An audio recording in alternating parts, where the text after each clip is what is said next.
Depois de 3 longos anos de espera, então a tão esperada quarta temporada de Stranger Things chegou e ela está espetacular. Valeu cada segundo de espera porque ela está excepcional.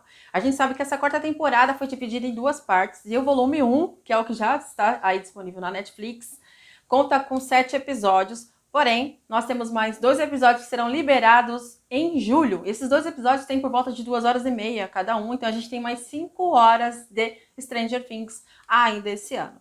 Bom, então vamos falar um pouquinho do que já está aí disponível pra gente, do que a Netflix trouxe para nós.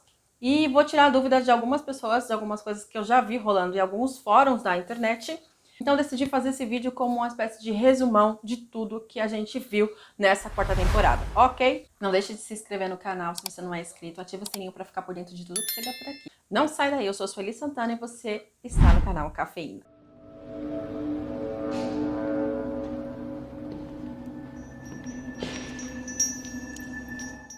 A gente viu que no primeiro episódio ele foi um pouquinho lento, porém ele foi bem longo e trouxe todas as explicações que a gente precisava para saber como que estão os personagens hoje, como que eles seguiram com as suas vidas depois da explosão do laboratório. Então a gente vê que cada um seguiu a sua vida separados, a gente vê a história do Jonathan, a gente vê a Nancy do outro lado, ela ainda ficou lá em Hawkins, a gente vê como que tá a Unzi, que agora é Jane, e o fato dela estar sofrendo bullying, etc. Então, assim, a gente vê todos os conflitos em personagens separadamente, cada um seguindo com a sua vida. A gente viu que a série focou um pouco na Grace. De início, a gente ficou meio assim, né? Ops, quem será essa Grace? Não sei quem, de onde ela veio. A gente quer os nossos personagens que estamos acostumados. Porém, a série precisava matar algumas pessoas, então eles não queriam matar, assim, logo de cara, os nossos personagens queridos, certo?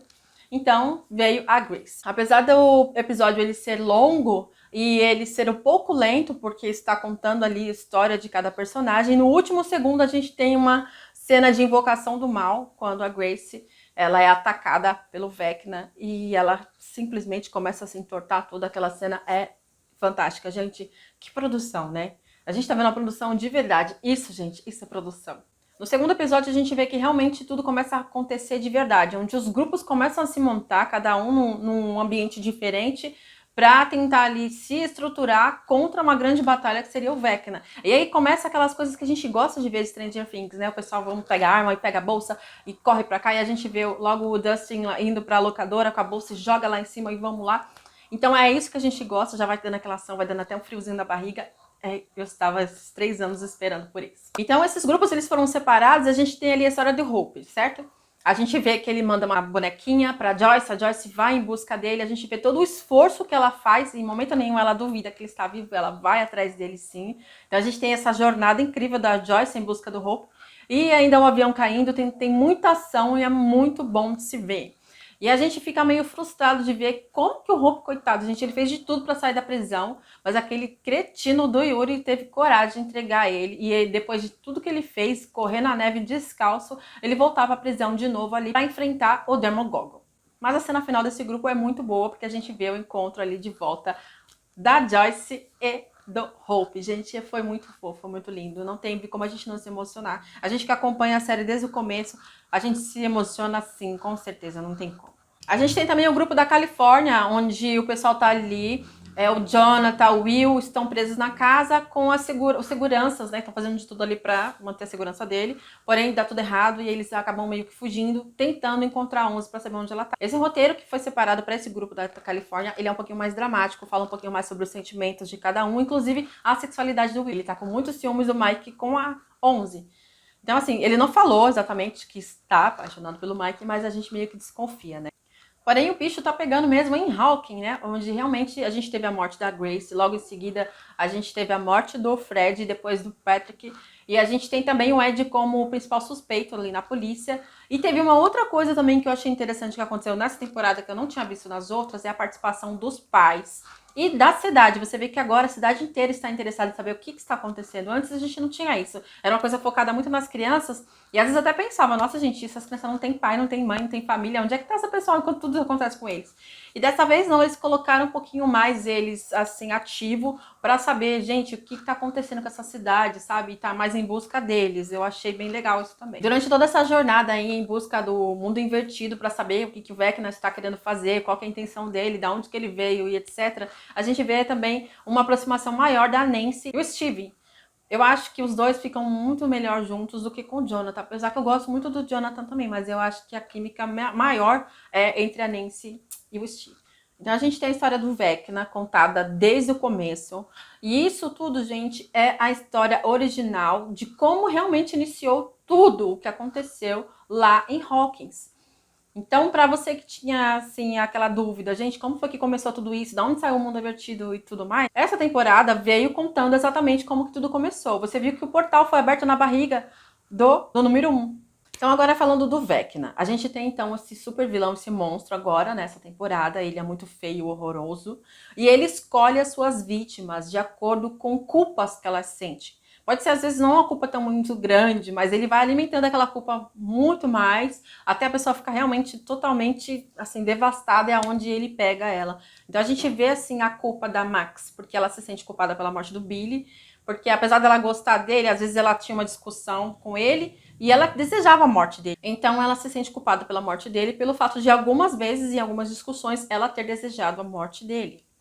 O caso do Fred é muito mais exposto, então por que ele se sentia culpado, que era aquele acidente? Ele ainda fala, não foi um acidente, mas em muitos momentos o Vecna usa isso contra ele para falar que não foi um acidente, ele que causou, na verdade, né, as mortes daquelas pessoas. Não foi muito bem explicado, mas a gente vê que sim, o Vecna usa alguma culpa que a pessoa tem para alimentar isso e deixar isso muito pior. E aí é que ele fisga elas. Então lá no final da série, né, dessa temporada, foi contado como que foi que tudo aconteceu. A gente tem ali a história de uma família Creel que consegue uma casa linda, maravilhosa, e eles vão morar nessa casa, certo?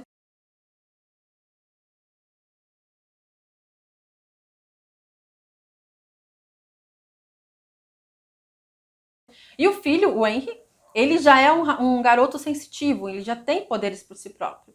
Porém, quando ele chegou nessa casa, esses poderes que ele tinha foi simplesmente se fortalecendo, foi ficando maior, até a hora que ele começou até a matar os bichos, ele começou a ter essa força de matar os animais em volta da casa. Então, ele se justifica os atos dele como a pessoa que eu estou matando são pessoas más, pessoas que fizeram mal para alguém. Então, se a pessoa desejou o mal de alguém ou ela fez mal para alguém, ele vai matar essa pessoa. Enfim, ele mata toda a família ali e coloca o pai dele como o culpado de tudo isso. O pai dele vai preso como responsável por todas essas mortes. E o pai dele nunca imaginou que foi ele que fez isso, sempre achando que foi um ser, algum demônio, alguma coisa, mas na verdade sempre foi o filho dele. Então, quando a família é totalmente dizimada, ele não tem para onde ir, acredito que ele vai parar lá no laboratório com o Sr. Brenner. E o Sr. Brenner, então, potencializa esses poderes dele com vários experimentos no laboratório, onde ele fica realmente o número 1 e o número 1 mais forte que todos. O que eu entendi vendo essa série é que é o seguinte: a gente viu que a 11 teve acesso a todas as lembranças dela. Foi preciso ela passar por tudo isso, porque ela também sentia culpa por uma chacina que aconteceu no laboratório. Lá no fundo, lá, ela tinha essa culpa de achar que ela era uma má pessoa. Então ela precisava acessar essas informações novamente para saber o que aconteceu. E também para reaprender a usar os poderes dela. Você vê que ela começa a usar latinha ali, ela começa a fazer tudo de novo. E nesse momento, quando o número 1 leva ela até um certo túnel e fala que ele não pode ir porque ele tem um rastreador no pescoço, ele fala para ela que não tem como e ela fala, então eu vou te ajudar, e ela tira. Aí a primeira coisa que você pensa é, tá, mas por que ele mesmo não tirou se ele é tão poderoso? Então eu acredito que aquele chip na verdade não era um chip de rastreador, era um chip que dava o controle dos poderes dele para o Brenner, assim ele não saía matando todo mundo. Então quando a 11 arrancou aquele chip, ele ficou totalmente liberto, como se as correntes que estavam nele foram arrancadas. E aí ele sai matando todo mundo. Ela não aceita a forma como ele fez, porque ele fez daquele jeito, e ela é muito mais poderosa que ele, e ela usa até táticas que ele mesmo ensinou, e ela consegue matar ele, né? Entre aspas. Ela faz um buraco ali na barriga dele e ele vai acabar indo parar lá no mundo invertido. Só que aquele portal fica aberto para sempre. É dali que sai Demogorgon e tudo mais. Porém, ele vai lá e ele vai parar lá no mundo invertido e agora ele tá aí se levantando forças para conseguir cometer essas mortes todas de acordo com a justificativa que ele tem, que é matar o mal. A contrapartida também a gente sabe que a 11 está ali acessando lembranças. Então, todos aqueles momentos que a gente viu, nada disso estava acontecendo de verdade. Já aconteceu no passado. Ela estava apenas acessando tudo de novo e lembrando. Então, Na verdade, a 11 ficou o tempo todo naquele tanque de água. A gente não viu ela ainda usar os poderes de verdade e do jeito que a gente quer ver, que eu tô desesperada pra ver a 11 fazer assim e usar os poderes, principalmente naquela menina insuportável da escola, que é lá onde ela deu aquela patinzada. Então a gente tem o Always, que diz que está ajudando a 11 a recuperar os poderes dela pra salvar Hawkins, porque ele sabe que o Vecna está ali matando todo mundo. Só que por outro lado a gente também tem o Brenner, que é o cara que se dizia o pai dela o tempo todo, e ele nunca foi homem bom, então a gente tem que ficar meio que desconfiando dele, porque ele tá muito bonzinho, né? Alguma coisa acho que vem por aí. Muitas perguntas ainda estão aí no ar, porque a gente ainda falta 2 episódios dessa temporada, que pelo jeito vai responder muita coisa ainda. Mas isso tudo que eu passei pra vocês aqui foi o que eu entendi da série. Então é isso. Se vocês tiverem mais dúvidas, coloca aqui nos comentários pra mim que eu vou responder com muito prazer. Se eu não tiver a resposta, com certeza eu vou pesquisar pra encontrar, porque eu amo Stranger Things e vai ser um prazer pra mim buscar essas informações pra vocês. Então um beijo e até o próximo vídeo.